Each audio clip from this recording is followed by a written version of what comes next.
It's Mr. Shungu about to break down the 5 themes of geography. You ready? Let's go. Yeah,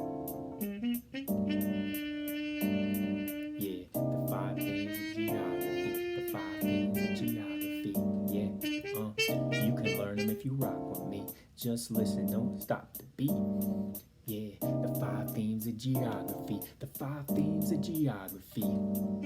You ever get lost, don't know where you at? Start thinking you might never ever find your way back. The first theme of geography is location. So let me give you a little explanation. Location is a way of locating a place, describing where on earth you can find that space. But it gets more complex, so listen to what I speak. There's 2 types of location and each one's unique.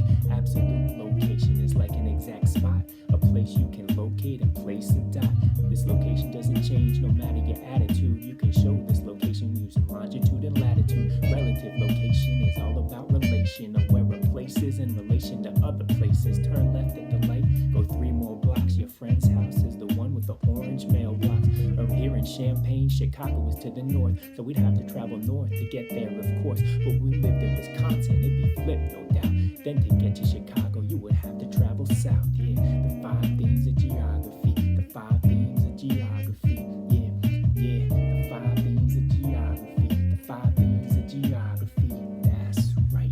You can listen if you rock with me. Just listen, don't stop the beat. Yeah, the 5 themes of geography. The 5 themes of geography.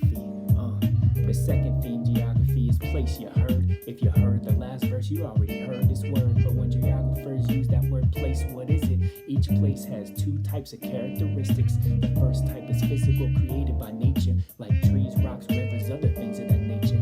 The second type is human, things that people make, buildings, roads, airports, other things we create. And so the physical and human parts together make a place. Physical and human characteristics have their role to play. Every place has its own natural components, and each place is shaped by ways that people come to use and know it. The third theme of geography is known as interaction. So let me go ahead and break it down just like a fraction, and start with an example using rivers. People can build dams to change a river's flow. That's a way that humans affect the environment. It's true, but the environment can also affect humans too. For example, people need water to stay alive, but if we never get rain, then it's hard to survive. That's called a drought, and the effect on humans can be dire, like preventing food from growing or causing wildfires. So the type of interaction that we're talking about, human-environment interaction. Yeah, check it out, y'all. The 5 themes of geography. The 5 themes of geography. Yeah, the 5 themes of geography. The 5 themes of geography. That's right. You can learn them if you rock with me. Just listen, don't stop the beat. Nah, yeah, the 5 themes of geography. The 5 themes of geography. The 4th theme of geography is movement. Cause we live in a world where things are constantly moving. People, animals, ideas move from one place to another. How this happens, that's a topic that this theme of movement covers. In other words, movement happens for many reasons, like birds migrating south due to the changing of the seasons, or religion spreading all the way across the continent. Movement's all around us, and there's just no way you're stopping it. Theme number 5, last but not least, it's called region. And let me explain what it means. A region is a group of places that share a name and share some characteristics that are the same. For example, we live in a region called the Midwest.